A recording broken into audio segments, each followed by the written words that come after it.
19萬，月供未到5000就可以入手我哋三鄉最新嘅別墅區亞居樂影柏溫畔嘅1/4別墅啦。建築面積102方，上下咧係有3層嘅。入嚟咧就係我哋一個花園，咁而且呢度咧都搭咗個陽光棚，咁平時咧都可以喺度飲下茶，都係好舒服噶。側邊咧都搭咗個陽光棚噶啦。咁我哋依家入間屋裏邊去睇。呢套房咧，你買翻嚟咧係要重新執整過先可以過嚟住嘅。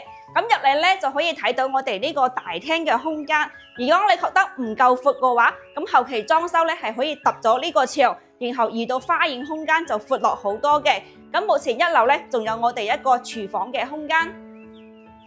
二樓一共咧係有2個客房同一個洗手間嘅。每間房嘅話，後期你都係可以擺到1.5米床，然後咧整翻個衣櫃都係可以嘅喎。3樓咧就係一個主人房嘅套間，入裏邊咧仲有我衣帽間同洗手間嘅。咁出到外邊咧，仲有我哋一個15個平方嘅露台，上面都搭咗陽光棚。我依家咧就喺小區嘅門口，咁小區門口右手邊落去咧就係萬象郡區域嘅，咁呢邊咧就係非常之成熟嘅商鋪街啦。咁我哋可以睇到我哋門口啊呢邊嘅商鋪咧都係非常之成熟嘅。咁行我哋左手邊上去咧，前面就係我哋亞居樂車站啦。小區門口咧都有業主車可以坐嘅。如果你都係想喺中心地段揾一間細細地嘅別墅，總價又唔使咁貴，後期考慮自己裝修嘅，咁就可以揾下睇翻呢一間喎。